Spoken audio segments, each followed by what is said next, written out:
Good morning and welcome to the Capital Gang. I am Oscar Semoyam Soke, and this weather is perfect for the Capital Gang. In the studio already, I have Edgar Tabaro. Edgar, you're most welcome to Gang once again. Oh, thank you very much, Oscar. It's always a pleasure and interacting. We seem to time you with these global issues and so on. That's when, when I invited you, I didn't know that we would get sanctions and so on, but there you are. I saw the sanctions coming, those of us with ears to the ground. There are actually a raft of others that are coming out of the United States. I mean, at the expense of preempting what you're going to ask me, whenever you attend barbecues, not these formal dinners, not the formal dinners, leave the formal dinners, people pretend. Barbecues are these Western embassies. They say something. And particularly, I don't consume alcohol, but when it's flowing freely, people get to say things. and those of us who are analysts, we pick and synthesize. Yes. Joseph Otieno is in studio, Forever UPC. You're most welcome to Gang, the most optimistic, if I can borrow such a word, UPC member. The most optimistic citizen of the Republic of Uganda. I told you guys so, UPC is the future. I told you guys so, this country, Uganda, is possible. I told you that whatever happens, whether it's Mabati, whether it's rain at Kampala, whether it's potholes, we shall sort out this mess. But like Edgar says, you could see some of these things coming. It's rather unfortunate. But it's extraordinary anyway that we'll be discussing something like sanctioning a Speaker of Parliament. So the last UPC Speaker must be very comfortable somewhere at the outskirts of Kampala enjoying his tea, but not getting worried about passports and visas. Interesting. Then we have Agather Atuhaire. I saw you teasing me on X, formerly Twitter. You're most welcome to Gang. Thank you, Oscar. Thank you. I am happy to be here. Yes. I'm also expecting Honorable Kateshumba and Honorable Katuntu, Honorable Anyoto to come into the studio anytime. So let's start with that very subject, and with you, Agatha. Sanctions against 3 Ugandan officials. The one that's most notable is the Speaker of Uganda's Parliament. And this time round, she's responded quickly, although previously she does not respond to rumors. But she did respond. So, and she has said she has nothing to worry about sanctions by the UK. Should she worry?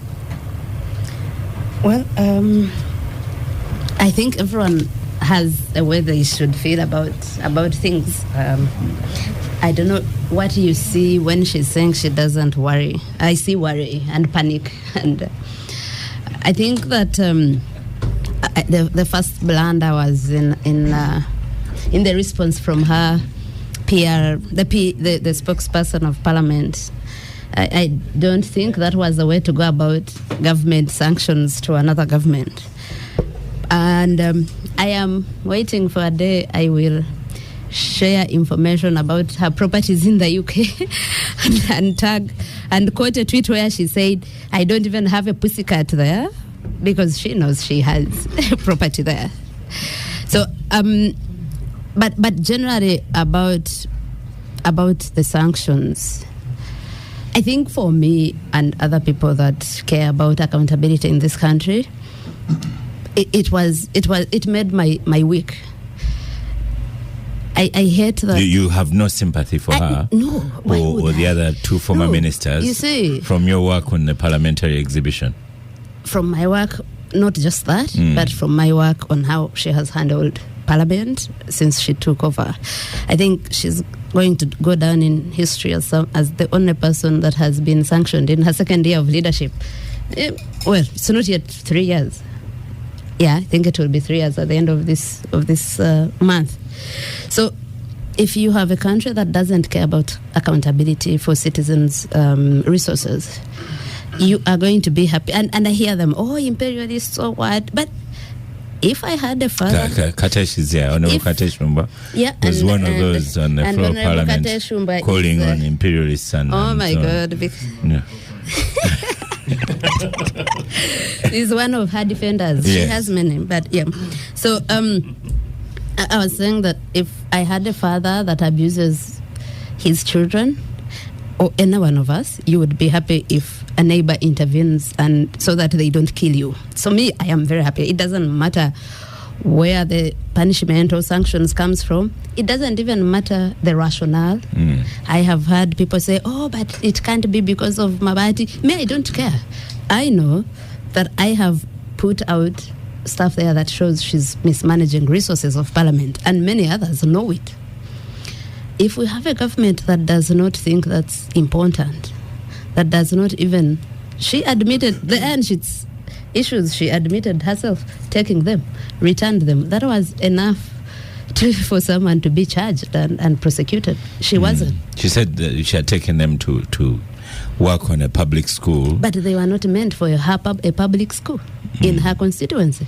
And she has said that it is because she presided over the anti-homosexuality bill that's why she's being sanctioned. But Kadaga presided over the anti-homosexuality bill in 2013. Was she sanctioned? And the anti-homosexuality bill, the speaker is not the one who even should pay for that. You know, if we knew our jobs, the job of a speaker is to just arbitrate these debates, to sit and be a referee and say, Asuman Basari, as far as we know, introduced the anti-homosexuality bill. The Committee of Legal scrutinized it and wrote a report. It came back to the House. The MPs voted over it. The people that voted are all on record. We know that it was just 2 people that voted no. Why didn't they sanction the MPs? Why didn't they sanction Katesh voted for it as well. At least, he did. Why didn't they sanction at least the 2 that led it? So if we are going to, and you know, there's this cartoon that Spire drew during that time when it shows thief, and no, the homosexuals are after me. Like, if we are going to take the homosexuals as an excuse every time, but like I've told you, that the parliament that was led by Kadaga, the 9th parliament, passed the anti-homosexuality bill, and she was not sanctioned. You know, Katesh, whenever I have Agatha on gang, I start to worry a lot. And now she's making drama out of my worrying. Because she's breaking news. She's what? I beg your pardon? She's breaking news. Some stuff's yet to come. No. So when she starts talking about... Things they will switch off capital because... Yes. When she now starts talking about property and so on, you start to worry very much. I'm just saying, you wait. So over to you, Katesh, because you've just arrived, but you are the MP in the studio. He has been teeing off at the golf course. No, it's okay. Yes. He will go after, but you're the MP in the studio. Of course, you're going to say that these colonialists, attacking our sovereignty, and so on. I've given you opening lines, yeah. Why are you trying to? In Parliament, we call it debating in anticipation. It is actually not allowed. Actually, I don't know what your question is. Let me say good morning to the listeners. That's a bit unusual. You, my brother. But at least this time you haven't told me that I've asked the wrong question. Yeah, so what are the sanctions? Were these sanctions necessary? What will they mean for the Speaker and the 2 former ministers? Well, I read about the sanctions from a press release. There was a press release by Parliament. By the government of UK. So that press release is entitled UK sanctions corrupt politicians in Uganda who stole from vulnerable communities. So the press release says that UK imposing sanctions on Ugandan politicians, including Speaker of Parliament, following corruption charges for stealing from the poorest of communities. etc. First of all, I think every country, it is in their right to issue sanctions if they wish. If Uganda wanted to issue sanctions against any country, it is within their right as UK. Secondly, the reasons they have stated are generating debate within the House, within the country, about the rationale behind the sanctions. Because, yeah, we are in the same country, Agather. So don't say, I'm not saying within the whole country or within a specific population. I'm just saying within the country because I'm part of the ecosystem. So the reasons they have given are generating a debate, and it might be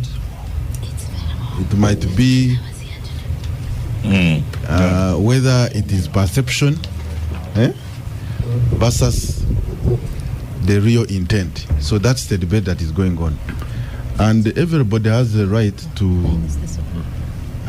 to dismiss whether the perceptions are far-fetched. You know, Joseph, Katesh is usually very fluent. Yes, speaks quickly. Yes. Now he's choosing each word on this occasion. No, I'm building my I've been point. following that very closely. So choosing one word, then half a word, then half a sentence. Yeah, so because you wanted to determine the script I should take. Unfortunately, I will not do it. I have to apply my mind and objectivity to this matter. So I stated clearly that any country, it's within their right to issue sanctions. Whether they are right or wrong, that's their business. Number two, let him continue. You are not on microphone. Go on. Number two, the sanctions, the reasons they have given, because I'm looking at the statement I have explained, and they are generating questions and discussions whether what is perceived to be the reasons behind the sanctions, stealing from the poor, vis-a-vis the real intent. Because the debate is, okay, if it is about Mavati stealing from Karamoja, why then do you target XYZ and leave ABCD? That one you cannot take it away from the debate. People have a right to ask and discuss. Why do you say you are tackling ABCD? Secondly, from where I sit, Oscar, the analysis seems to suggest that the government of UK was trying to avoid perhaps a direct collision with the executive.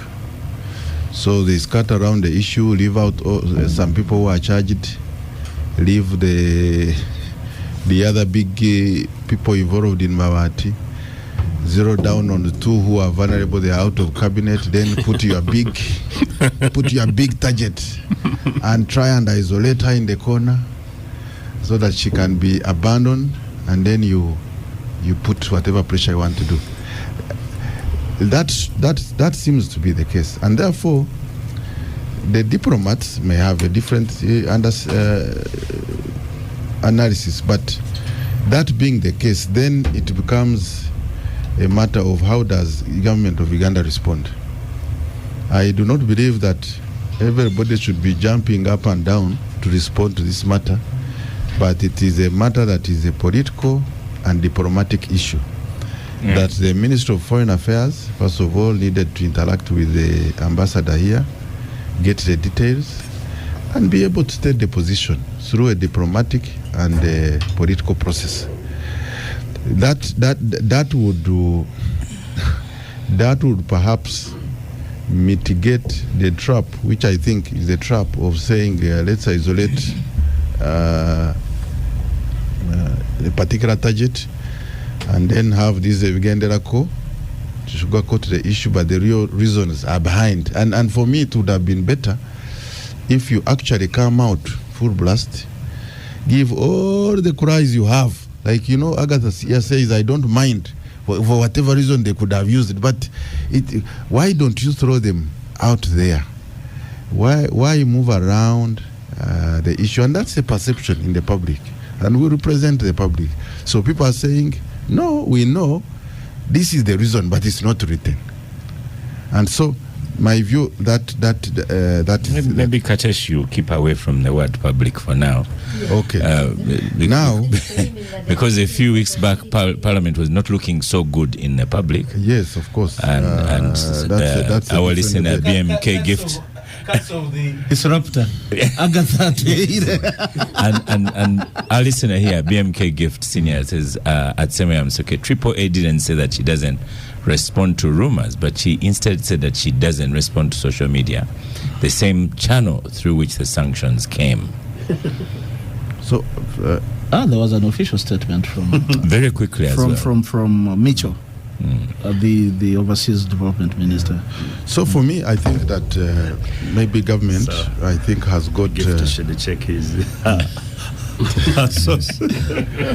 Let's go to Joseph. Put Katesh out of some misery. The only misery I have is the weather outside, because you see how I'm dressed. Yeah. I've never. Katesh is my MP, by the way. She's your MP. Yeah. She has. But Abdul Katuntu is in the studio. He will give support. You're most welcome. I've never seen Katesh so subdued. Because of the weather. I woke up early morning. I went to the game to play. Now I wake up, I see the weather forecast. It is only showing 20% of the rain, and then suddenly it has changed. So I'm not in the. Please populate your phone with the right apps. Let's show. Yeah. Let's go to Joseph. Joseph Ocheno, I presume that you are fully in agreement with Agatha that whatever the charge is, you have been waiting for it. No, I am actually fully in with the citizens of this country. Indeed, my continued sympathy go to the people of Karamoja.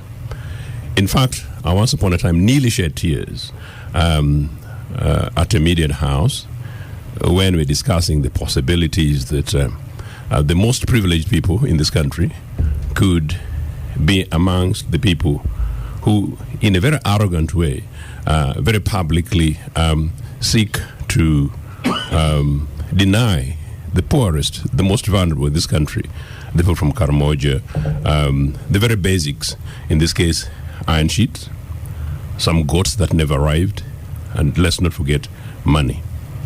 I suggested that if there was Chogam, if there was Temangalo, amongst the crudest criminality, and I use that very deliberately, where the theft of monies and resources intended for HIV/AIDS and malaria, lest we forget, and the worst amongst all, if we can put the three of them together, is the Karamoja scandal. So there is no way any average Ugandan citizen should be able to defend this. But I think where I agree with Agatha is the shocking attempt by our people who rule us, who allegedly lead us, to attempt to fight this. And if there was any advice, possibly Edgar will help. Katesh suggests the same, that it was the responsibility of the government of Uganda, if we ever have one, to come up and attempt to diplomatically manage the response, because it's basically a state-to-state thing. In any case, our Speaker of Parliament is amongst the top leaders, and actually within a democratic dispensation. That's what I told another network. I don't know of any situation where a Speaker of Parliament has ever been sanctioned. When the Americans and their allies were sanctioning Saddam Hussein, they tried the level-based Katesh to avoid actually the then Minister for Foreign Affairs, because that was the diplomatic space. And so for this to happen here, it's no longer business as usual. Sanctions from the time I was in primary school we were shouting about sanctions against apartheid South Africa.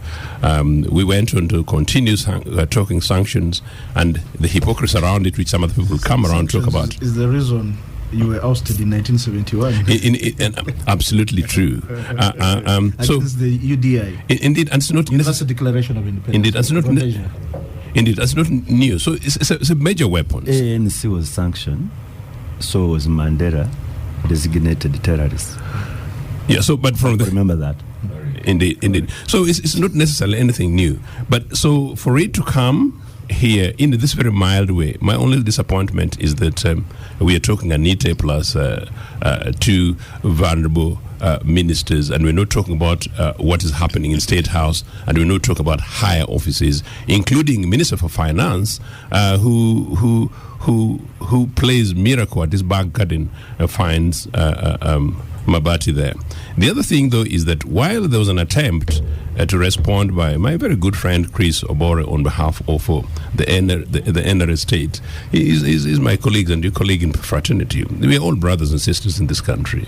To seem to bring the question of imperialism and the question of sovereignty is rather cheek. It is not an easy thing for normally these governments to take the line that they did take. My opinion is that perhaps we needed to be asking ourselves more why it took this long for these people to be sanctioned, and as I said, why possibly these individuals. I am one of those people who has been asking for targeted sanctions against individuals in this country in the last 30 years, particularly arms sanctions, targeted sanctions around arms, the kind of thing that beat up people in the streets of Kampala. And as I mentioned, two things to do with Temangalo and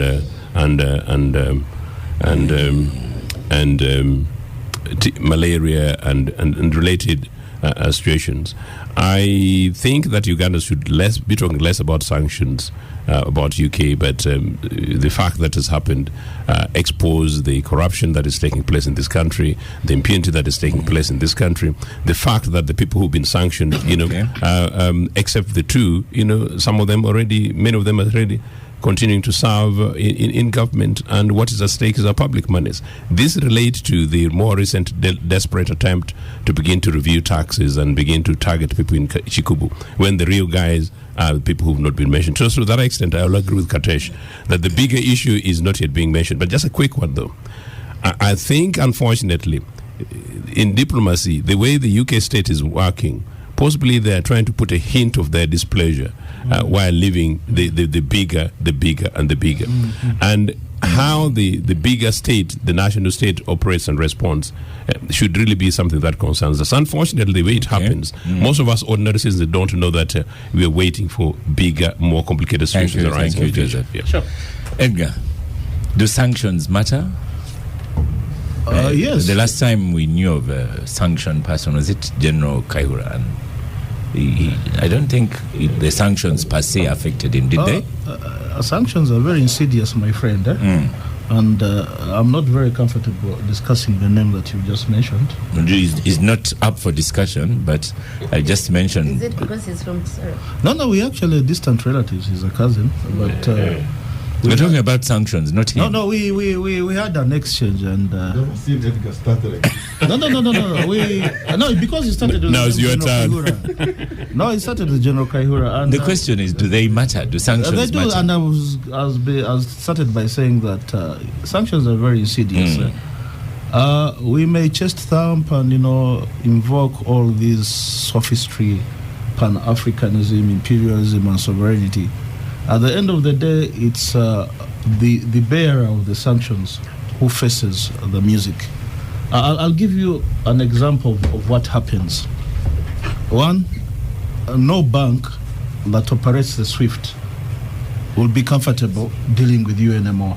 In fact, quietly, from the information we've been getting, the banks do write to them that Honorable so-and-so, given that you've been put on the red list, we are unable to continue the bank client relationship, bank customer relationship, and as such, we have to say goodbye. It's been done to many officials in the region. and I believe in Uganda too, from what that we've been hearing. Your relations, immediate relations, progeny.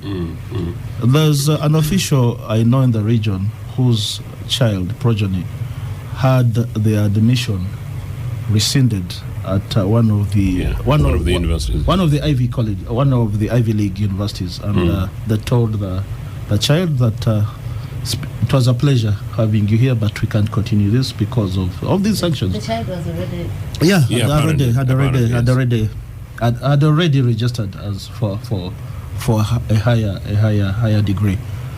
So we can also have other instances. Then for 10 years, the Honorable Senator Muchagulanyi was sanctioned in the UK. There are also other generals in Uganda I'm not comfortable mentioning on air. Why? For obvious reasons. These are facts. So, no, but they also go for your business associates. If for some reason he was introduced, although he didn't speak, the Honorable, my senior and former teacher, Hon Katuntu, were to trade under Katuntu and Tavaro. And he's sanctioned because he's the more likely candidate.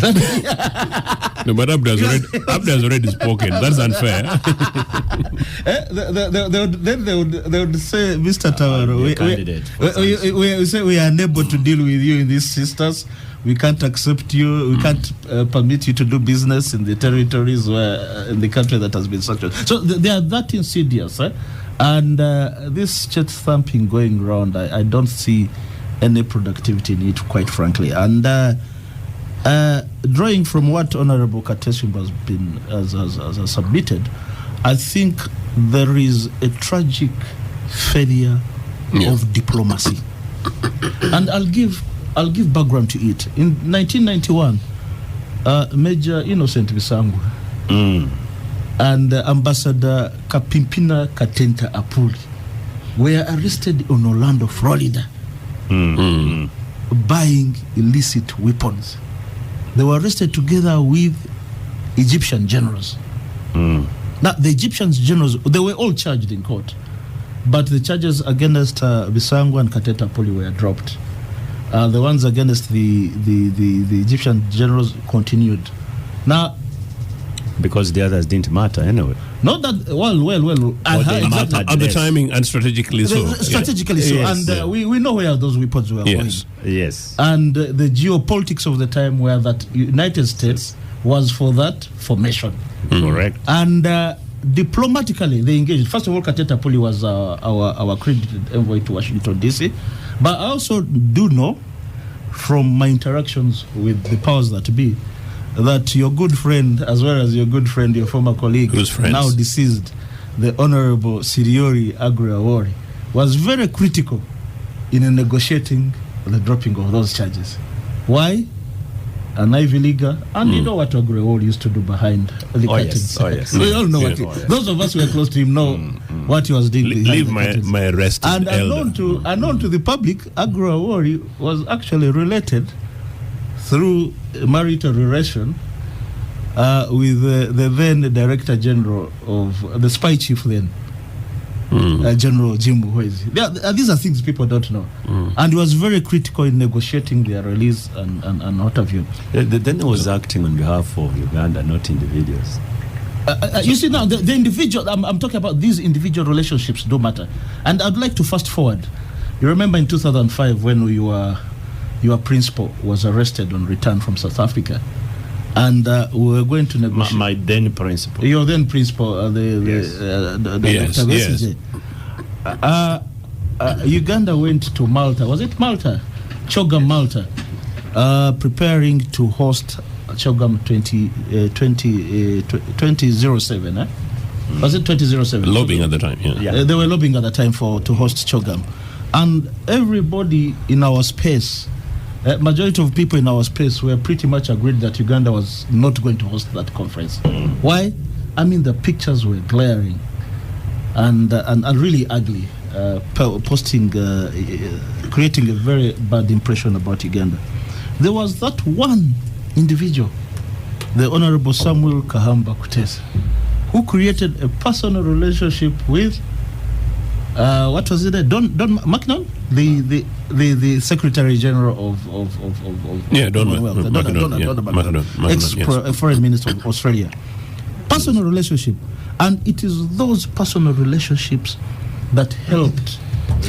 But you see, international diplomacy, that's how it works. Yeah, exactly. That's how it works. That's what I'm saying, Honorable Katuntu. That you just have to have the right people, in the right places to do the right thing. And it's a full-time responsibility, not part-time. You have to pursue it like your life depends on it. Yeah. In the late 80s, early 90s, the late John Kazora, John Wycliffe Rutajema Kazora was very critical in working behind the scenes, particularly with the Chatham House. And at the time, some of us, the work we're doing, including with Don McKinnon, our letters and the petitions, they would just be dropped in the basket. I know when you were in Manchester. I know the things you used to author. They would be dropped. Now, I can assure you, there's a very big juncture as to what is happening at Westminster and Buckingham Palace. President Museveni has very good relations with Prince William through a foundation that Prince William is patron. It's a you know it in Bushenyi. You know it. You're a beneficiary, not directly, but as a community. And you're aware, His Excellency President. So what are you saying? I'm saying diplomacy because you walked out. I'm talking about diplomacy. I'm talking about his mind walked out. No, he was upset-minded. I'm talking about diplomacy. So all of us together, that the way the response has been made really does not serve the purposes for our country. Now, Honorable Mulimba has issued a statement. There's a same statement I've seen this morning. It's the best attempt at diplomacy that we've done thus far. Now, going forward, it came a little bit too late. Yes, going forward, the Right Honorable Among should engage in what they call risk mitigation. She is wearing a crown and seated in a very dangerous seat. We have an administration that has been around for 40 years. They are regime change agents in those Western capitals. And they have agents in this country and possibly even on this table where we're seated. I said possibly. I don't know why some people are protesting. For the record, I'm not the one protesting. In any case, I am not a candidate. I am not a candidate. And some regime change agents are unprincipled. So they will bend each and every rule. Agatha, please don't look at me that way. I'm not calling you an unprincipled regime change agent. It's okay to want to change the regime. So long as I am the principled one, I receive it. Honorable Katuntu, please, Honorable Kateshova, please relay this message to the Right Honorable Among. She ought to deploy smarter people in managing her affairs going forward. You have the resources. She has to engage in risk mitigation. You touched on, we talked about this when Dr. Dennis Matanda was here talking, when we were discussing AGOA. You cannot go after a minority group in a liberal democracy and expect those people to fold their hands. The two biggest and most influential lobby groups in this world are the Jewish lobby and the gay people.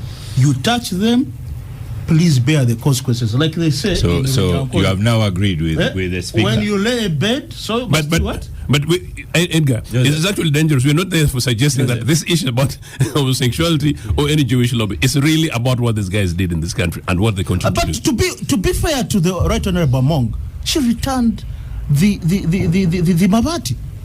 She returned the Mabati. We have had many people. There was a minister for tourism, if you remember, Honorable Katuntu, in the early 90s. You remember there was a minister for tourism. I'm not going to mention his name because he's deceased.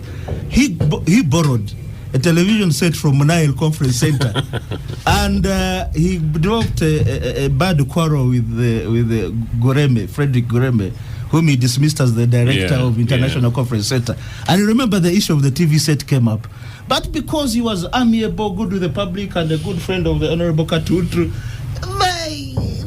they let it go. But I mean, he had diverted the public property. I'm going to pause you now, and then we go to Abdu. Abdul Katuntu. So we have sanctions. The Speaker of Parliament has been sanctioned by the UK.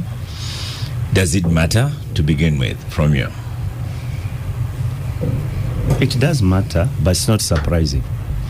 And I really don't know what this Hurubal is all about. Did we see it coming? We saw it coming. Yeah. Did we see it coming with the Mabati? No. Yeah. Absolutely not. Absolutely not. And let me give you the facts. I was chairperson of the organizing committee of the Commonwealth Speakers and Presiding Officers Conference. Immediately, we passed that anti-homosexuality law. Canada, United Kingdom, New Zealand, Malta, Australia went on an overdrive saying Uganda should not host this conference. They wrote letters to all the Commonwealth countries' parliaments urging member states not to come for that conference. We also now had to go in an overdrive. And for 3 months, Oscar, you knew my travels. I was in the Asia, I was in the Caribbean, talking to countries, individual countries. For 3 months, I was out of this country. And when we reached there, these people had even sent footages how the gay people in this country are being mistreated and so on. Killed. I remember when we were in British Virgin Islands, there is that footage which is always on TV when they are hitting, UPDF is hitting somebody, I think, a journalist or what. Then it was like, this how gay people in Uganda are treated. So we're not coming. The US actually went and issued a statement that we are going to do targeted sanctions, and actually they have done it. However, with the US system is different. It's when you go there like you want to have a visa that they disclose it. And for sure, they even wrote, remember, a letter to the Right Honorable Speaker saying, please bring your passport for review. And the Speaker said, no, the passport belongs to is a property of the Republic of Uganda. So if you want it to write to government, they will give it to you. So, and this happened last year, Oscar. We knew it was coming. And when we eventually hosted the CISPOC, as we call it, the patrons of the Commonwealth is United Kingdom. They boycotted, they didn't attend. Why? It was not about Mabati. It was about homosexuality. Australia, which handed over, because they are the ones we had the CISPOC in Australia, in Canberra, and I was there, didn't attend. New Zealand didn't attend. So is Canada and another country called Malta. Sir Linsley, the Speaker of the House of Commons, is my friend. We discussed, I even had in my mind how we are going to host him and so on, where I asked him whether we could do, he can take off another 2-3 days after the conference, go to our parks and so on. Wrote a 3-paragraph letter without giving a reason. I'm unable to attend. So to go back to everybody who wants to be honest with himself, this thing is all about what we did. And let me tell you, we went and had a meeting with the president when we passed that law. He called 7 of us, I think, but it was eventually a public meeting. He told us, you guys, you've done this, but be ready for the consequences. He did it. And we all are aware. Now, we went ahead and had one of the most successful Commonwealth conferences here in Kampala in January. One of the most successful in the history of the Commonwealth. What makes it successful? Numbers, attendance? Both. No, I just... Both. It was well organized. Numbers were good, because you can imagine when the patron does not come and you have a rebellion of the member states to come and attend, except you who are sympathetic I'm not talking about Agatha, but I'm talking about the other people who are pathetic, who have embraced homosexuality. But, for example, the entire continent came, Africa. Big countries in the Asia, Pakistan, Malaysia, Singapore, India, mention it, Sri Lanka, all of them were here. I can tell you, Agatha, you were one of the most informed journalists. You must have followed this conference. You did to the latter. Did you see it? Did you watch it? So to me, I wanted to know the determinants of success from your perspective. Yeah, the attendance, and when you have somebody say, don't attend, don't go, and eventually people said, no, we've had the big man patron, but we are going, and indeed they came. That makes it successful. But even the numbers, you get it. We had even speakers who took off more days after the conference to stay around and fraternize. And you know, they used to say that when you go to Uganda, you don't know this country is this country is this. And they came and they saw it wasn't. So, Oscar, yes, true, is corruption. Just hold on. That's We're okay. going to send the microphone to you. So, to me, it is true that there is corruption in Uganda. It is true there is a cancer. That is a real cancer. And it's true we need to fight it together. And we also need the international community and address it. But what I detest is the dishonesty in this. If you want to glorify homosexuality, do it. And we know this issue is about homosexuality. One, it is not our value. It is not our norm. It is not our aspiration as a people. And I did talk to the United Kingdom. I said, look here, as a Commonwealth, we need to unite on the issues that unite us. However, those that divide us, let us discuss. I even asked Canada, I said, can we now put homosexuality? Now, this is very interesting. Listen to this, Oscar. I said now that please come and we put homosexuality on the what? On the agenda. They said, no, don't. Can you imagine? They refused. Flatly. I said, no, let us put it, whether it is the only issue the Commonwealth conference will discuss. Let's put, they said, we don't want that discussed. Why? So, Oscar, yes, was Mavati a good thing? It was a very ugly. It was one of the most stupid things. And I think people, like we've seen there's a court process going on. To me, a man like my brother, my friend Amos Rugolobi, should not even wait for the court process. This one who got the Mavati and did the piggery. It was a goat. I know how much it despise pigs. No, but okay, do you despise goats? So okay, the one of goats is called what? The other is called the piggery. Is it a goatary or what? Goat's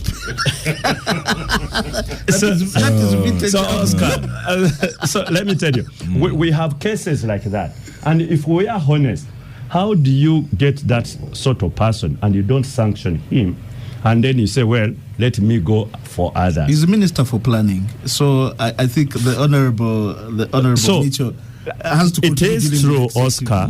One, that United Kingdom has got a right to sanction whoever they think they will not. They also have politics because the leading party is not doing very well. So. Absolutely. They have to do it and so on.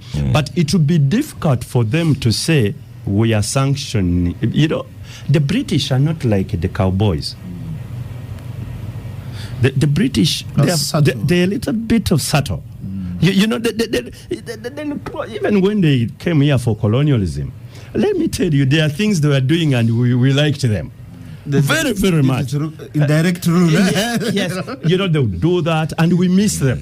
Say, hey, by the way, these guys were good and so on. But colonialism was an evil. But let me tell you, what they did, some of them we miss them. And that's how they work. The cowboys don't do that.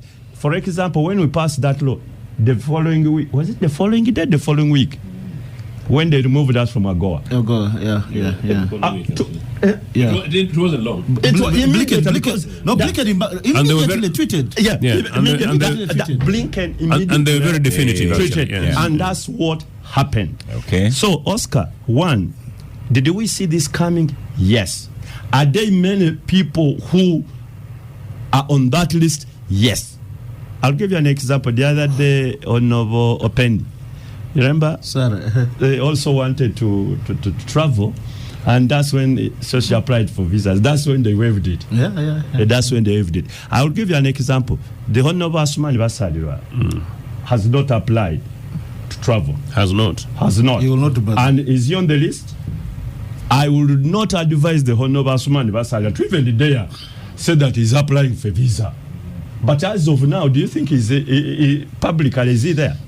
But let him apply for the US visa. Let me apply for the European visa. It will be thrown on his face, and that's what it is. Let's have journalist Agather Atohaire concluding on this topic. I hope you are safe to conclude on it. On the struggle on the struggle. But Honorable Asumani Basalirwa can go to China. I don't think that route is closed. I know I'm talking about Europe and I'm talking about the US and Europe. Yeah. That one. China and Russia are not imperialists in this country. They are not foreign interests. It's no, they actually. No, I mean from people like you who want to use the foreign interests. Honorable Hon Katuntu does not belong to that kind of thinking. No. He's a progressive. I have. If you have changed the statute, I am not an admirer of those two countries. He will defend himself. Neither he will am I. defend himself. But I don't even need anybody to go. The context in which I am saying this is that I have been accused of being an agent of imperialists by both Among and President Museveni and whoever. And the Western imperialists are those the side of the countries on this side. And the president has also said we are going to look for better allies, or allies that respect our sovereignty and whatever. And I wonder why we only see them as imperialists when they say no, what you're doing is wrong.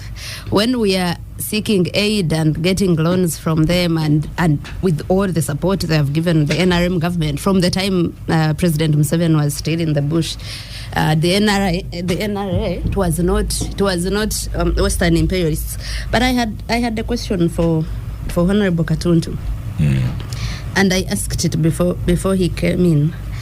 What's the role of the Speaker in passing a bill? To preside over Parliament. Why is she the one that is targeted for passing for the anti-homosexuality? Yeah, because everybody said she championed it. Everybody says she championed it, and indeed she went public about it. Yeah, that was it, including actually. Why wasn't the former Speaker? Let me give you the facts. Sanctioned? Let me give you the facts, including actually those very friends of yours. They are saying this is being championed publicly.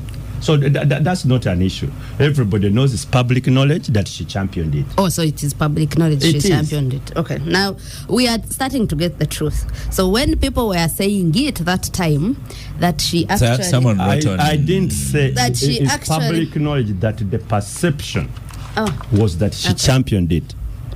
Why wasn't the former Speaker, Rebecca Kadaga, sanctioned? Someone responded to that one, Agatha. I think Levy... He said that because the last bill was thrown out by court, this particular bill has not been thrown out by court. It was thrown, but it had already been passed. If you are going to punish someone for passing it, and they call it passing it, that it's the Speaker who passes a bill, which is not true. So what are you driving at? Yes, what I am driving at is that, and Honorable Katuntu said, yes, is there corruption in this country? Yes. I was waiting for him to say, is the Speaker of Parliament corrupt? Yes, maybe, but... No, please, and don't do that. And let me tell you, Agatha, this is how I debate. You thought you can say that? I speak what I think. I don't want to imagine that I'm on this show to reply to what Agatha is saying. No one is even saying that, Honorable So Katuntu. you make your point even without when reference. You were speaking, because I am just saying that I thought you would say that as well. But of course, I'm not you didn't.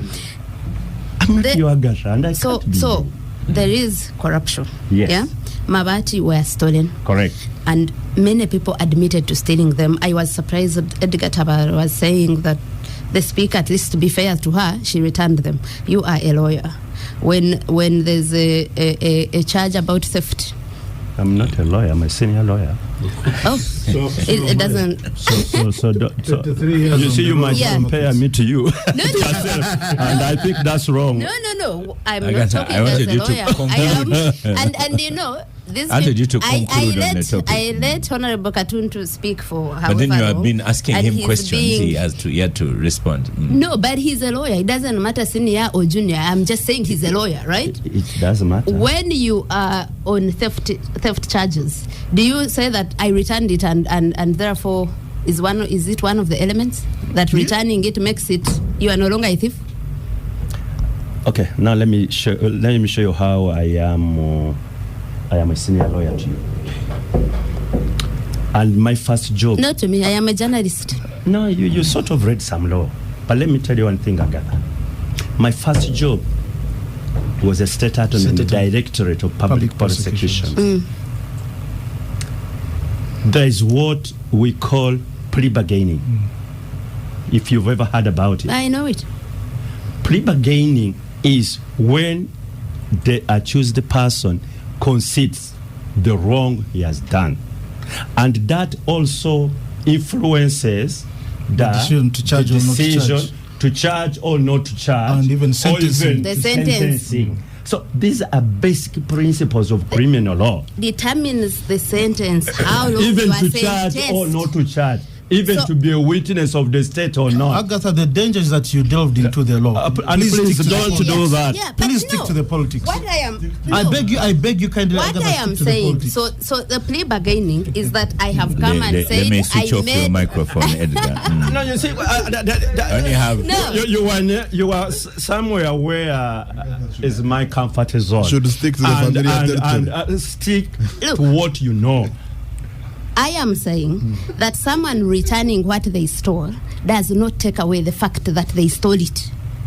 That is what I am saying. Now, if people come and say on your own admission that you stole mabati, which were meant for Karamoja, and we are sanctioning you, which is within their rights to say we don't want to associate with this person, I am not going to come and say, oh, they should have stated the exact reason. And I am saying it again, that there was a speaker who passed the law. It does not matter whether that law was thrown out or not. The one who threw it out is court, not the speaker. They should have gone against that speaker in 2013. They did not. There is Asuman Basariwa, there is Jonathan Oduo that presented that law on the floor of Parliament. There is the legal committee that he sits on, Honorable Katuntu, that wrote the report that supported the law. They have not gone against anyone there. He's not the chair. I know that for a fact. He's not the chair. So no, you are not the chair now. He's the chair of rules who sanctioned. Who wrote a report against. Zake, yet they don't deal in social media rumors, and Zake had said the comments on social media. So what So I am in saying, short, just read even the judgment. Read the constitutional court. Edgar, your microphone is off. So in short, Abdul. In short, what do you mean? Agatha, Abdul is not on microphone. So in short, you are not unhappy about the sanctions. No, I am very happy. I already stated it. That you are happy. If we have whether they have effect or not, you are happy. We have a government that has refused to hold corrupt people accountable. We are going to be happy for whoever holds them accountable. That's a good note to go for the break. Welcome back from the break. This is the Capital Gang, a bits of law discussed in the break. Let's start with you, Agatha, because you're an active journalist. World Press Freedom Day was yesterday, celebrated world over. What does that day mean to Uganda? Thank you, Oscar, once again. I am recovering from the intimidation from Edgar and Honorable Katuntu. So I am, and you know, anyway, let's go back to that conversation after when it's in a break.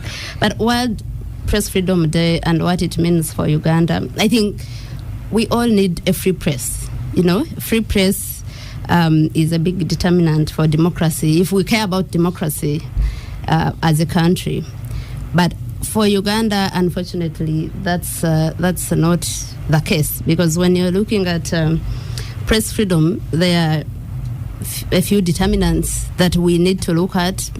The legal framework, which initially was good for press freedom under the Constitution, under the Access to Information Act, and so many other laws. But when you come up with the laws that we have seen of late, for example, the Computer Misuse Act and its later amendment, you see a progression into trying to go against what the spirit of the 1995 Constitution envisaged. But, for example, access to information, one of the biggest issues in this country is that we have both the Constitution and an act that allow for information that is in the interest of the public to be accessed, but it's a crime in this country, for example, to write about something like procurement, which is, which even the laws say that it should be Transparent. that it should be published by the person, the entity procuring itself. I wrote about the procurement of ceremonial cards at Parliament in 2022, and I know how far that went into a CID writing a report against me and the people that were suspected to have given me that information being even sent out of Parliament. So we start from there, that these laws, when we are enacting them, and I am happy I'm happy to call you senior legislator, Honorable Katuntu, for you were even part of the passing of these laws. When they are passing and when they are being implemented, what happens after passing these laws? The other issue is really I think we have the biggest cases of journalists being brutalized and attacked in the line of their work. Biggest in comparison to? In comparison to the East African region, yes. In terms of the numbers, yes. But no. You see, and you guys didn't hear what I said. In Kigali, you are not even allowed to write. You are fearing maybe to write. But I'm talking about the numbers that of people that, and the numbers are there. We have cases in the... To measure success, you also need to explain in terms of... And this is what I'm explaining. That in Kigali, it is true the press is censored. Here, we are lied to that we have freedom to go and cover a demonstration, for example, and when we get there, what happened? Do you know how many journalists were beaten during the campaigns of 2021? One ended up with a bullet in his head. Rhetorical question, Edgar. You responded. So that's the thing. I have a message. Yes, I have a message. Say the gentlemen Tabaro and Katuntu are wasting time. They are losing their argument by not allowing the young lady to speak. Oh no, so allow her it's to okay. Speak. I also the point you're making. There was a time journalists had gone to present some kind of petition. Yes. In 2021 and they themselves at a Human Rights Commission. Yeah. And that's the point I'm making. And they didn't get them. These things are there for everyone to see. The reports are there. For example, the Human Rights Network for Journalists has a report that talks about cases year in, year out, that talks about the biggest culprits of that being the police and the army. So I am the security. I'm talking about that. So when they come and say, oh, in comparison to who you go to Rwanda, I am saying that maybe in Rwanda people know I shouldn't even cover something and they don't go. We should be told the same so that we know this. We were talking about pretense and dishonesty here when it comes to sanctions. I think even as a government, there are things they shouldn't pretend about, that, okay, we have the press and it's free to do this when it cannot. When you look at ownership, it's another big factor, that we have about 300 radio stations and about 30 TV stations which are owned by mainly politicians you like to say regime. Yeah, NRM politicians. No, not necessarily. Across the political divide. And I said mainly the major owners. I can even count 1, 2, 3 on my.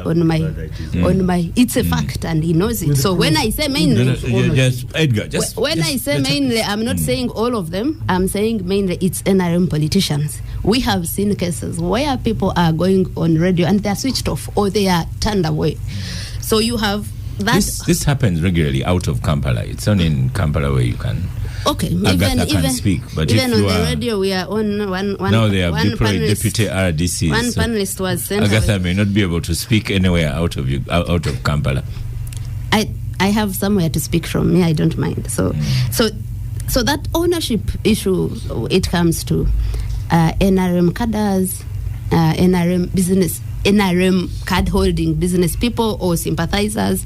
It goes to Pentecostals, the pastors, the religious affiliated, who are also really NRM people that go to pray for President Museveni, where his wife and daughter are a big thing in that area. That ownership problem also affects press freedom a lot.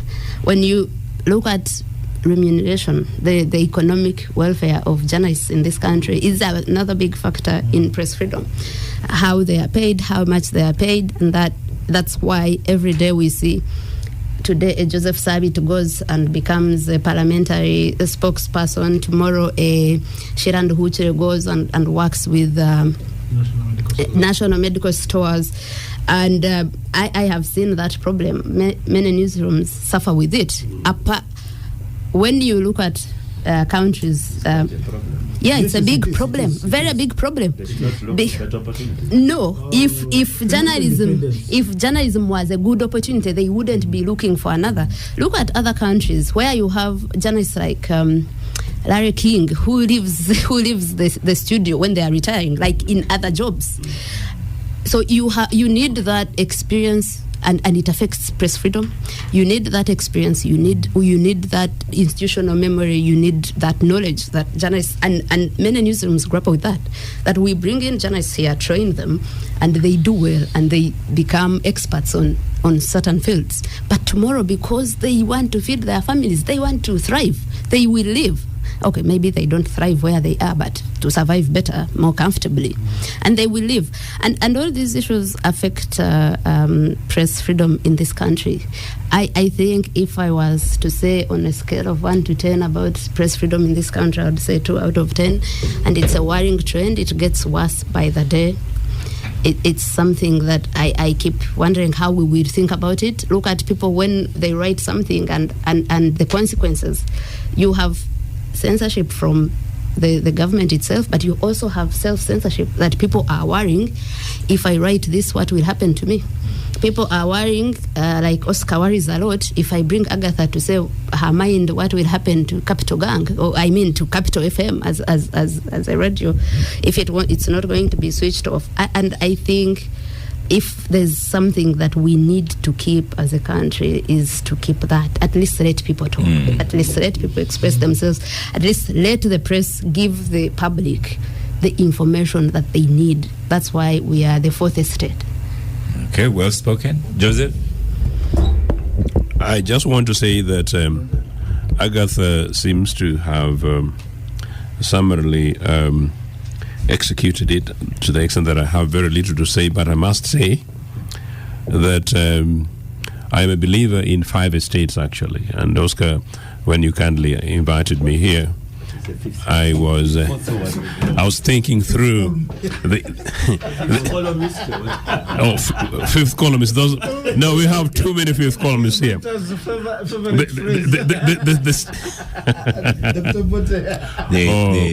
Poor Dr. Body in heaven. Yes, the fifth columnists are very, very perfect here.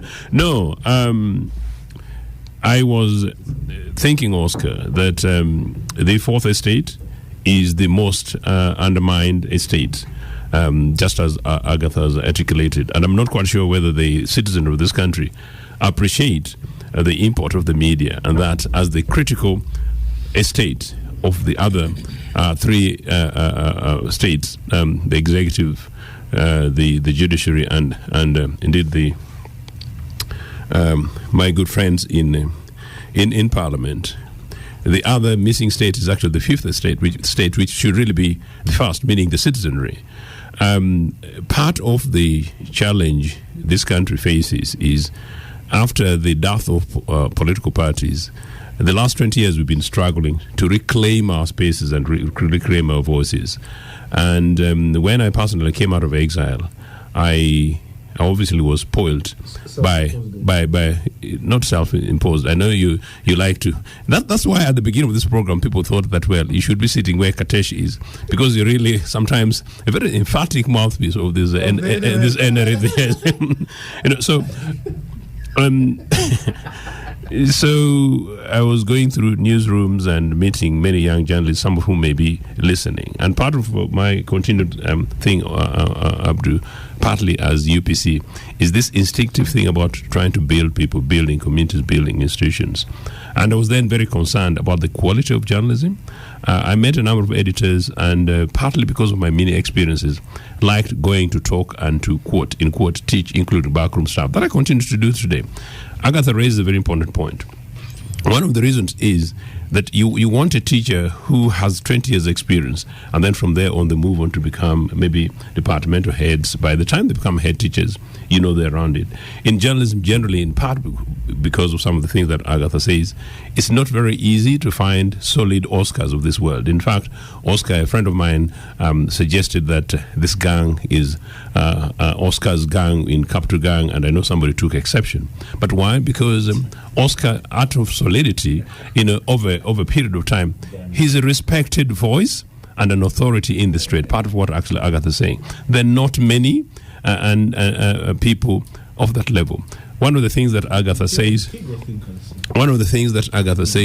that possibly hasn't mentioned very emphatically is, I have said this including conferences, the absence of solid female journalists as a career, as a trade, meaning the big name voices of the Oscars, but female.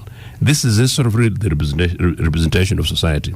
And in a case where I rarely associated myself positively with any institution of the state, one of the few credits I gave to, and I'll say it here perhaps, I know the owners of Capital will not mind me mentioning New Vision, was that one of the few credits I gave to William Pike was the work he did at New Vision. I was very critical because for various reasons, and William knows this, but that he brought in this gender element and genuinely a culture of training, not only young journalists but also predominantly young female journalists, and that is important for our country going forward. Now, Agatha raises some important points. I've been a columnist in various spaces. For me to write for the New African, meaning Boston, and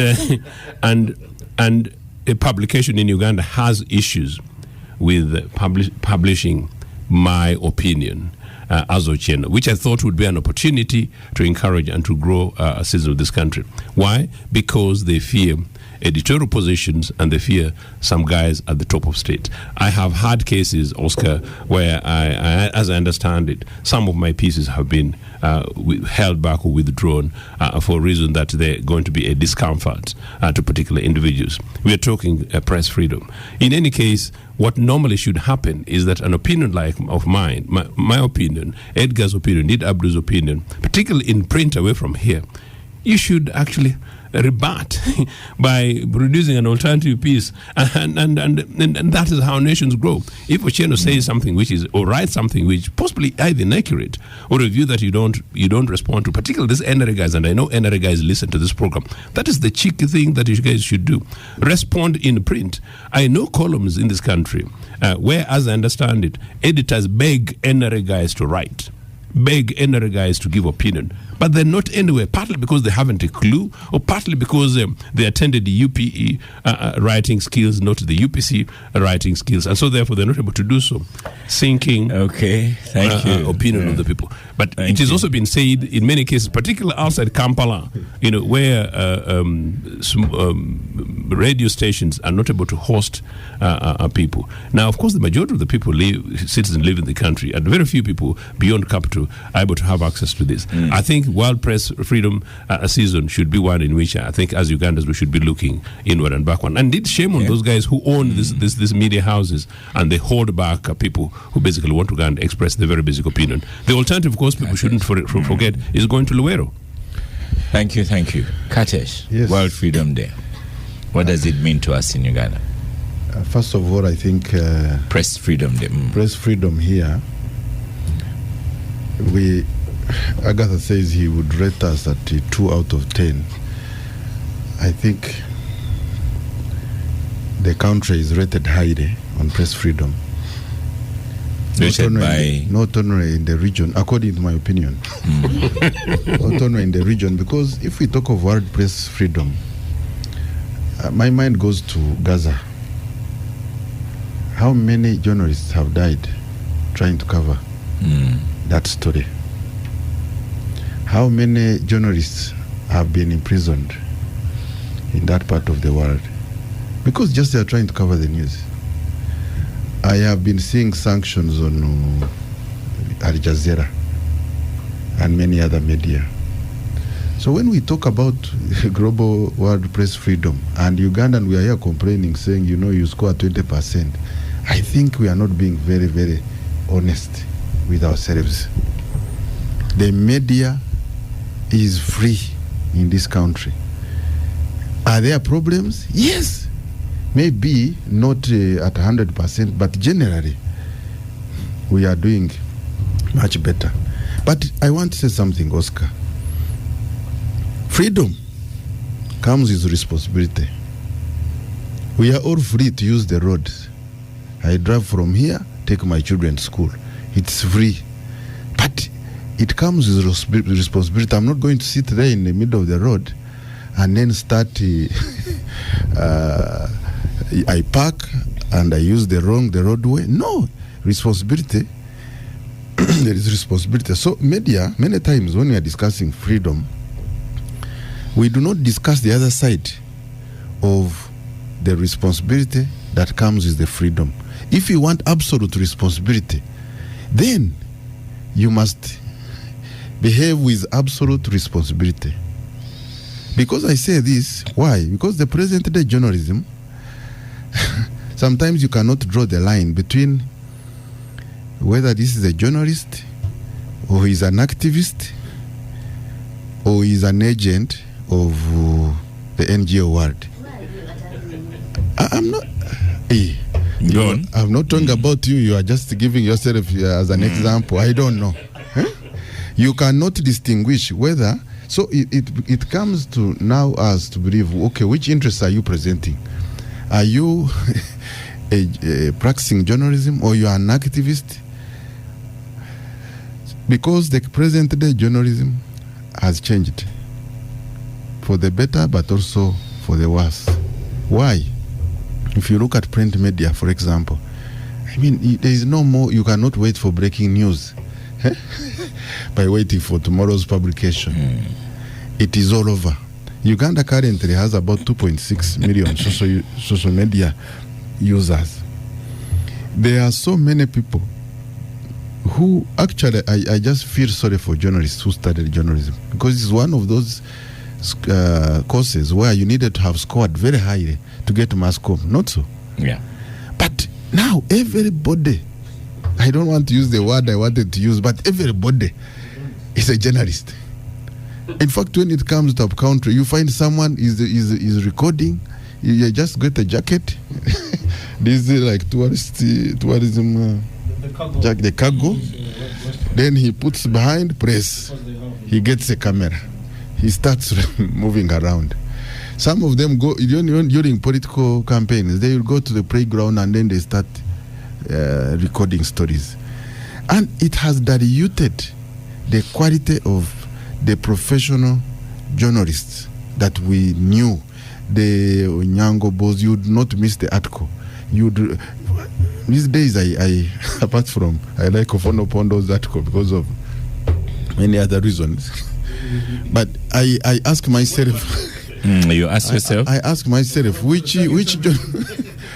journalist must I look forward to read his or her publication? in a daily. No, for you have transited between journalism and politics. So I don't want to put. Hold on, it's about to finish. Yes, I'm about to finish. Hold on. Let me finish. Yes. So the present day circumstances have diluted this profession, and there is a lot of unregulated journalism, activism that passes around as journalism. It is unregulated, and we need to think about it. How many online? You've talked about the pay. I own a radio station in Shema. Yes, Shema Broadcasting Services. I do not even break even. Among many other businesses. But it is there largely to supplement, socioeconomic. Or a political tool. Okay, whatever you use it. But I want to tell you that whom are you competing against? You have online bloggers. You'll find that one individual who has a social media blog has maybe more followers and users than a radio station. And when it comes to adverts, he's going to get more opportunities than an ordinary radio station. So actually, if you start a radio station thinking you are going to make money, a special up country, you are wasting time. So finally, but Katesh, I must also challenge you. On your radio station, you probably wouldn't allow an NUP promoter to support. There is a talk show as I speak now, and if you tune in, because it's online, you have FDC. Actually, there are two. There is FDC Katonga and Najana Kumbi and someone from UPC. They are all there because it's all. So and PRU also. Yes, all of them are there. So I had said NUP. My point here, Oscar, is that when it comes to the issue she mentioned, does an NUP come they come because it's better to have an argument. Like Oscar said, put it on the table and we discuss. And that's why some of us are in Parliament. We cannot fear any discussion as long as it is from an objective point of view. So finally, the point you mentioned, that it's bad, journalists start here, then they are ending up in other jobs. At the end of the day, when you are working, if your profession cannot put money on your table, that's why people take on other degrees. Midway, he says, I studied legal, let me do what? Now, I think if the business cannot break even to pay you adequately to put food on your table, then the options you have is to look for a better opportunity or to supplement your income. That is a natural thing. So we should not be here to say, because journalists are moving from here, what about those who are moving from journalism indirectly to activism and they are being facilitated, but they do not declare? So do you want us to go into that discussion? So my point is the transition is justified because businesses, maybe they may not afford to pay a digit figure salary. Okay. So let's go. Agatha, your microphone is switched off. So. I think Agatha has taken my time. No, but you are the one speaking. No one has had any comment she's made. So my final sentence on that one, because I want to go to Abdul then Edgar. Journalism has been diluted. It should be the conversation we should look at. Two, the state should look at how do we regulate, okay? And then the world should be very honest. Let's not be here. So when they are condemning Uganda, you are about to press freedom. What happens? Yesterday I was watching a journalist who was covering demonstrations. There are these students who are being evicted from a university in the US. I saw the person being smashed by, I think, and those are things which don't come out. But talk about some Uganda, it's like a worst place to be for a journalist. Honorable Katuntu. We are doing actually better. But you can do. Katesh talks about regulation, but I've reminded him that even as Agatha said, him having a radio station in Shema, it is another NRM tool. So that one may not need any regulation. But as we sit here, NAMFCA is not here. Highly regulated by You could just start with that. problem with the regulatory environment. With the regulatory environment, Katesh, NAMFCA is not here. You could start with that one. Yeah. Yeah, and I miss her. I am sure she's listening in. Yes, we're going to have a meeting and then she'll return. But it is a question we have on social media all the time. Well, you and can Agatha decide is to always close teasing your me. mind to what goes on around you. That should be right. Other people open their minds at whatever goes on. Whether you agree with it or not is another matter. But let me say, with our levels of socio-economic development, there are many things that will happen. And societies have this problem. Press freedom, you'll go to many other freedoms, whether economic freedom, political freedoms, because don't look at it in isolation of other freedoms around you. And societies go through all this. And I'll give you an example. I disagree with sometimes when a journalist imagine, and Agatha, listen to this. There is a lawful political rally being organized by the opposition. And the political decision has been taken that it will not take place. So security comes to unlawfully disperse a lawful assembly. They do it with the most brutal force, hitting the politician, chasing you, whether you are MPs, whether you're presidential candidate, mention it. And here is a journalist covering it like it is a movie, and you think you'll be spared. This policeman who is beating an innocent member of parliament or politician, and you are there covering it to show it to the whole world, you'll certainly be victims too, because that's what it is. Society is having that challenges where freedoms, especially by states, are not respected.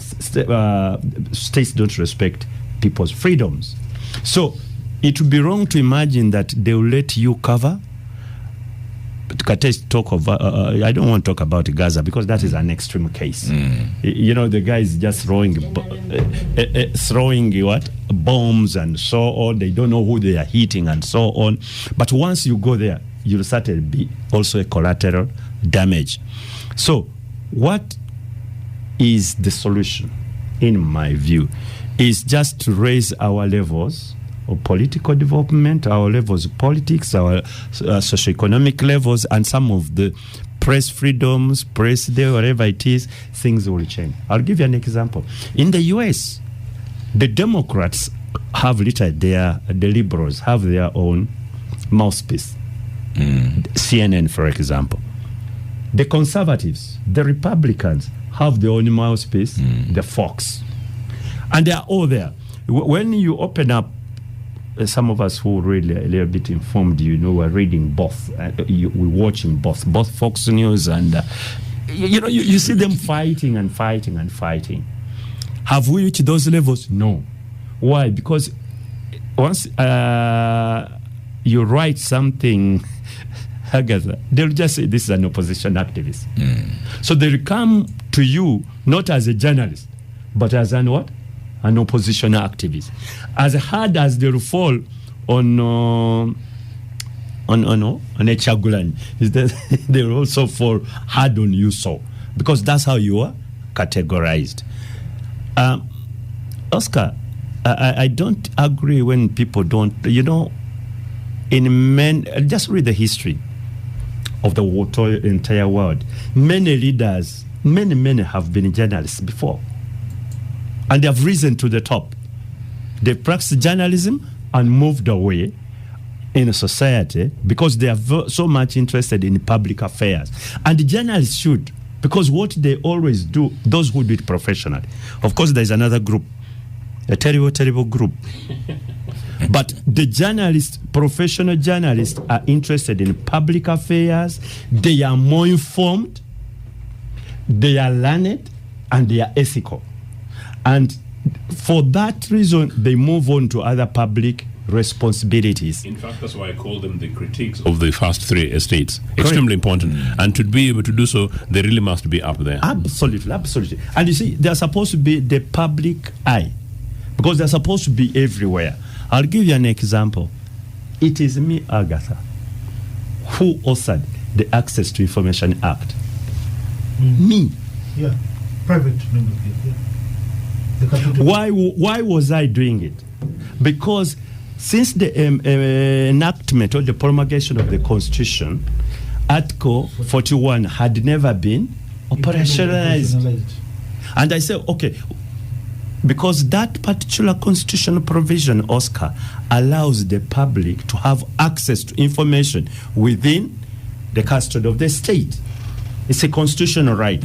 But there was no enabling law. I sat with two responsible journalists, Charles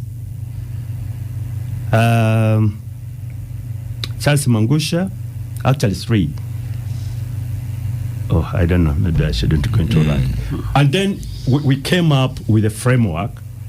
Took me 2 months to draft a bill, presented it, and in Sababuturo grabbed it, removed the mind,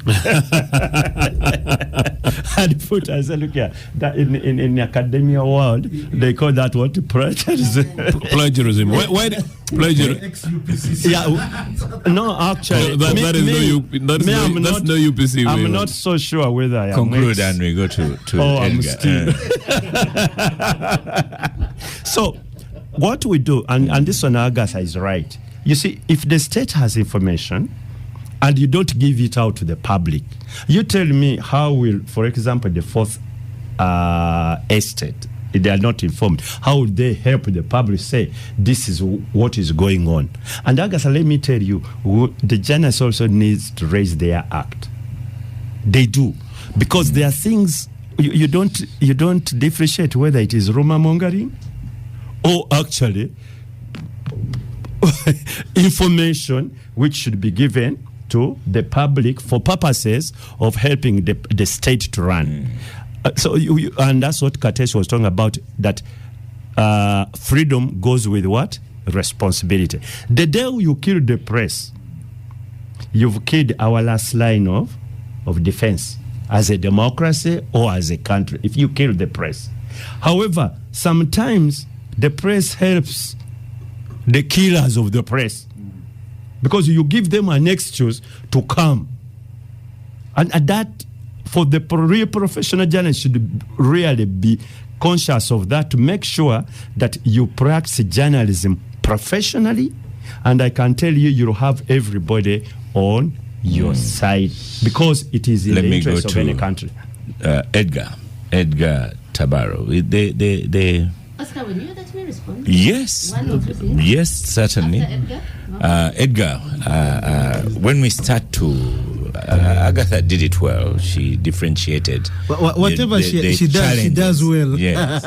The challenges with, whether it's with good the or media, bad, she does well. Media houses and all. But sometimes, because we have a lot of people that work, for example, on radio stations or television media houses, and the bigger challenge is with political reporters, political editors. They seem to suffer the most. Would you agree? I beg your pardon?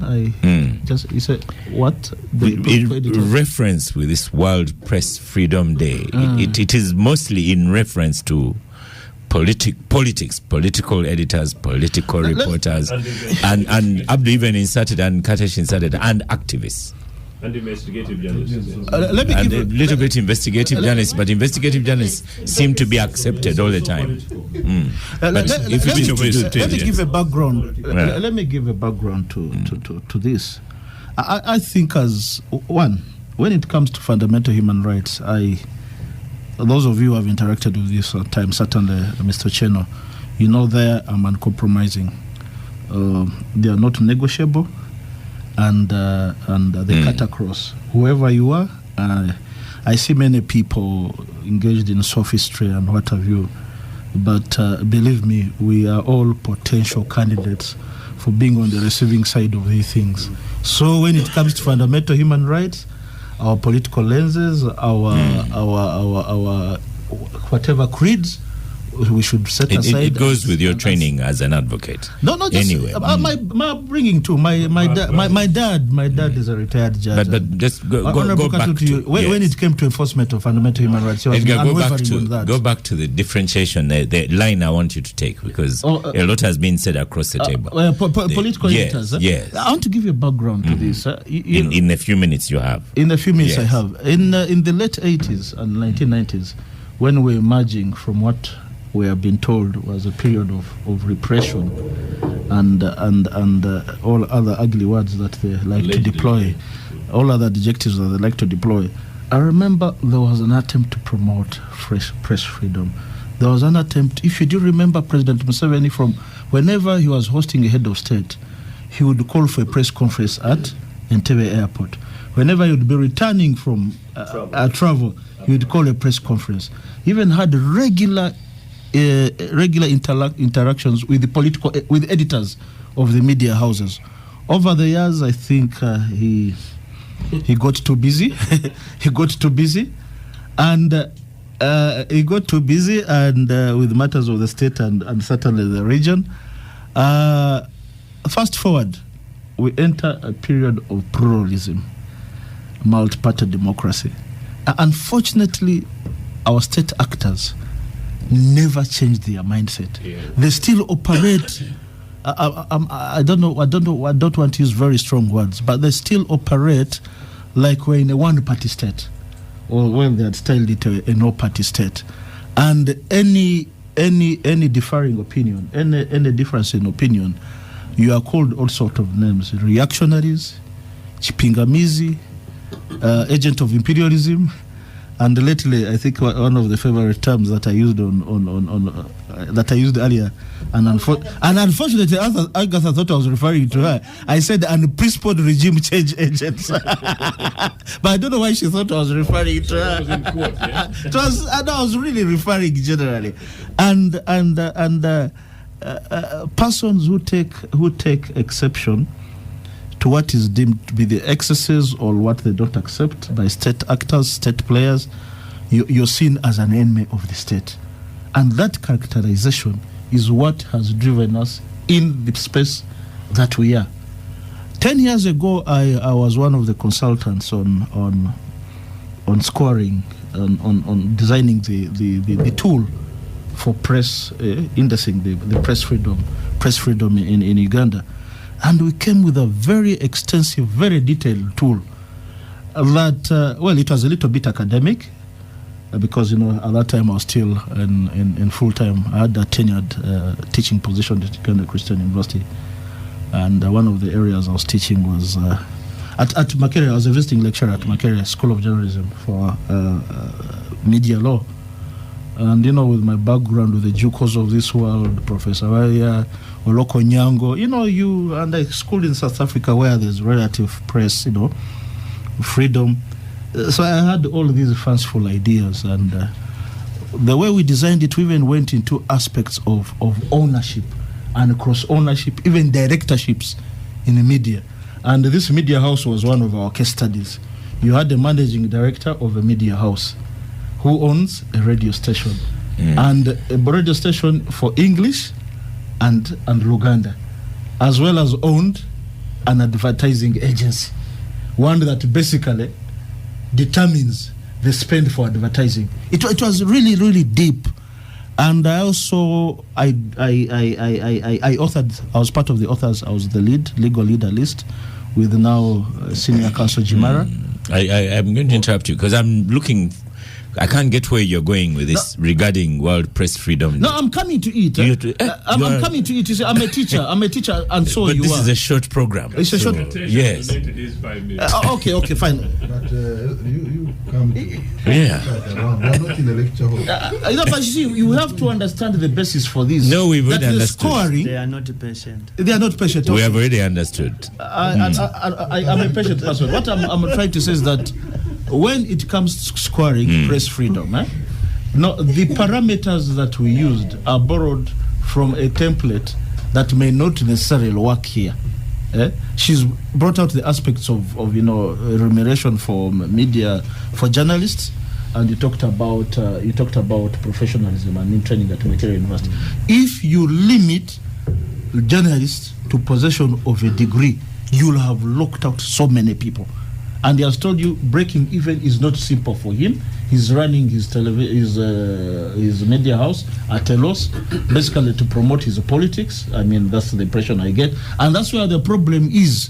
When you're regulating media ownership, there are certain persons, even the number of stations that can be registered in a radius should be regulated. Now, this... If I was a regulator, I would not allow Katesh to own a radio station. I would agree with you. A member of a ruling party. That's why you're not a regulator. That's why you are not a regulator. He's a member of a ruling party, and they already have so many. So, but But they are not the regulator would be also a member of the ruling party. But we've had regulators. Honorable Katuntu, we've had regulators with the radio stations themselves. Yes. So I mean, this Oscar, is... what world are you living in? Indeed. So indeed, what world are we living in? So we designed... Abdul, your friend is the regulator now. No. Let's talk about other things.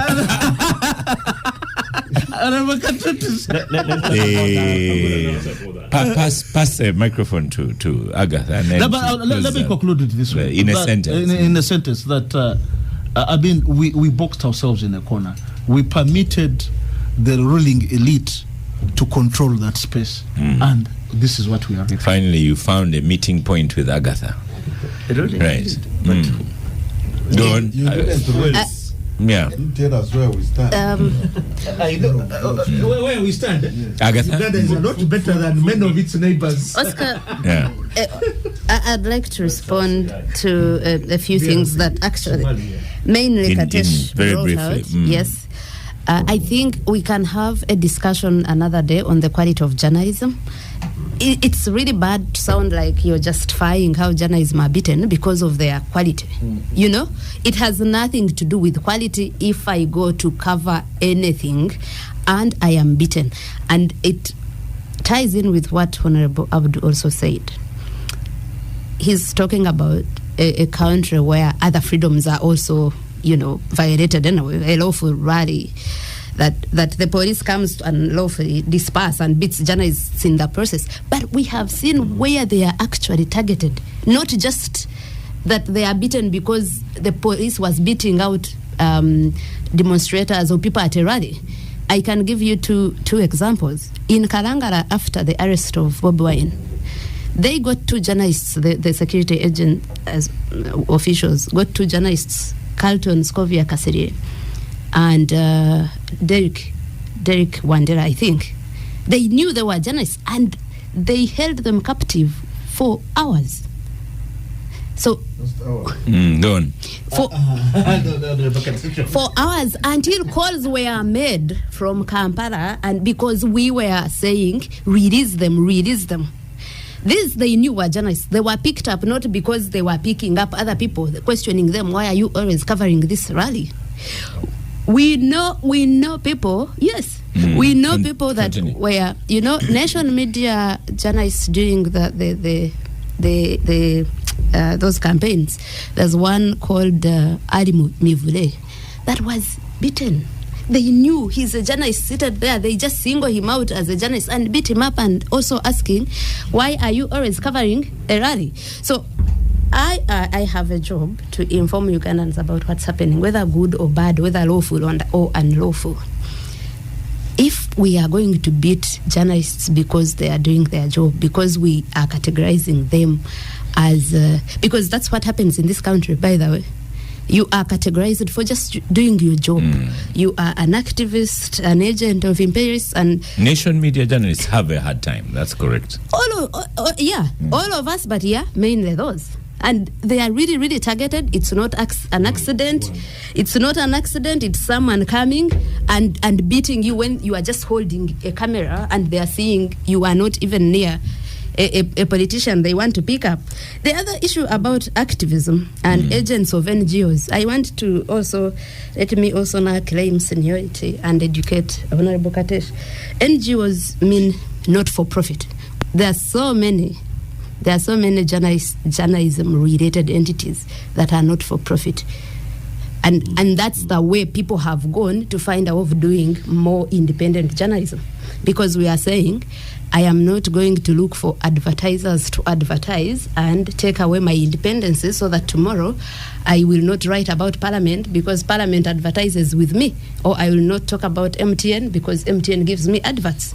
There are so many, I can count them, and even in Uganda it has started that people have seen the way to go if you want to do journalism that has less limitations than the business ones is so we are go on. we are we can be and there's also no conflict between being an activist and a journalist. So activists and journalists actually do the same thing, that we are advocating and saying this is wrong, or you advocate about something, or this is right, let's all rally behind it. Maybe the only... Katesh has said he likes OO's writing, and OO is also an activist. Yes. As well as a journalist. And lastly, is a cadre activist. Lastly, I want to that I will use the last 5 minutes to still emphasize put to Abdu. You cannot address this issue of remuneration by saying if you're not comfortable in this profession, study something else or go to something else. But we need journalists. Yeah. We need journalism. We need educated journalists in that field and experienced and knowledgeable. So why don't we say, let's find a better way of maybe remunerating them so that they stay in a job that is much needed. And it's not really a problem. When you are at journalism school, there are those people that will major in PR because public relations people also study journalism, and there are those that will major in print or broadcast. So when I go in print, because it's what I love, but I'm pushed out of it because it can't feed my family, and we are all going into PR. You nearly said that Abdul's Parliament needs PR, but pause there. Yes. Coming back to Abdul and the entire panel. 5 minutes left to the end of the show. Honorable Semujuizawe, send me apologies and also photographs and videos of consultations he's with retired Dr. Kiza Besigye consulting. Today they're in Gulu. Wow. So question to every panelist here, are we ready for a new party? That's what they're consulting about. Beginning with you, Honorable Katuntu. Sometimes I don't want to discuss something about Forum for Democratic Change. It's not with FDC. They are not going around with FDC. No, this is Dr. Kiza Besigye. But for the moment, Dr. Kiza Besigye is. I don't know. For the moment, is. Okay. But the question to you was very direct. Are we ready for a new political party in your position? There would be new political parties coming in. The mistake people make is that because you have opposition, so all the parties think alike. And that's wrong. That's absolutely wrong. Whatever you do, political parties are ideally formed because they don't agree with other political parties. The public, especially those who seek to change the current regime, what the Katesh is calling regime change, think that this guy, you work together and overthrow. So you overthrow and then do what? Then you start fighting yourselves. So the issue is, as we talk now, there is nothing called uniform opposition. There is no way you will have, for example, the group which is now Katonga is the one moving around, agree with the Democratic Party group or with the UPC group or even with the National Unity Platform group. Because they don't agree. Or with the Najanankum, because they don't agree. Is there going to be a new party? It is, in my view, coming. Why? They are just, actually they have formed one. But they are only trying to formalize it and say they have consulted. But as far as I know, there is a new political party in Katonga. Okay. A little bit. Joseph, your 1 minute. It's extremely unfortunate, Oscar, that we are discussing another possibility of a formation of a new political party. I get Abdu, but would you send me an apology saying is there with Dr. Kiza Besigye in Gulu? Yesterday they were in Lira consulting about forming a new political party. My advice to them, and Ibrahim is a good friend. I was trying to persuade him to join UPC the other week, but my advice, fantastic. My advice really is one which I would have given Dr. Besigye, and I've told this program actually that I think we need less fewer political parties, but possibly more leaders. I think we need to be finding common grounds, Abdu, around the context of ideology, left versus right. In this case, political parties whose values are consistent with the vast majority of the people, and you don't necessarily have to agree with everything in that political party.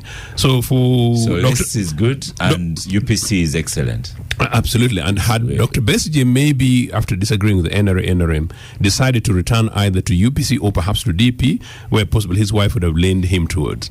I think it would have been easier to what Abdul was saying. It would have been easier for us to have focus on alternative systems. Agatha now. Agatha, but good luck to them. Agatha, is there space for a political party? For the Kenyan sort of formation. Every election. Is there space for a new opposition political party? Yes. Definitely. I don't think there's space for a new political party in this country. We already have more than enough. But also, if it's Honorable Kiza Besigye going around asking whether he should form another political party, I would be so surprised, because he has said political parties do not work.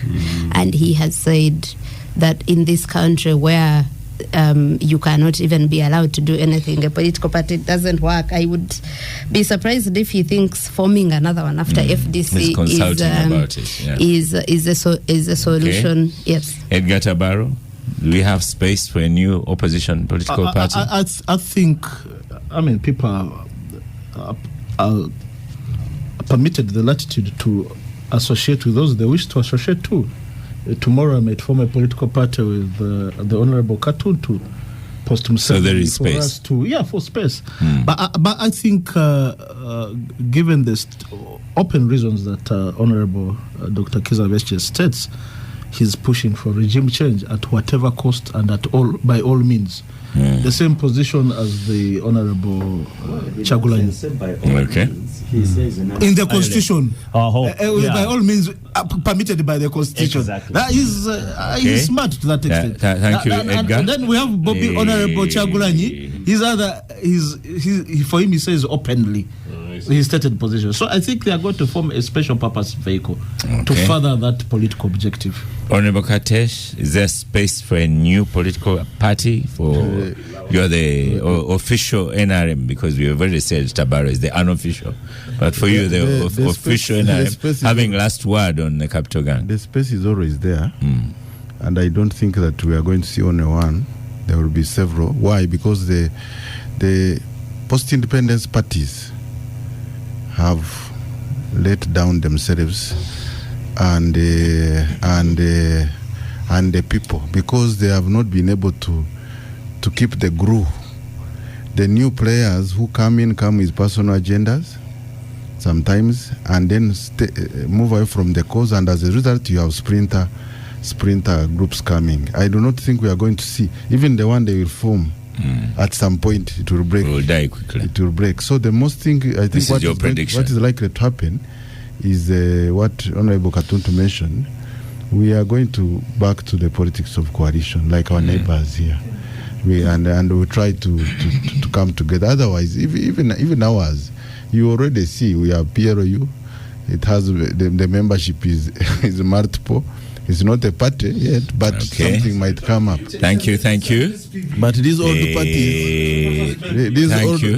parties are largely to blame for what is happening.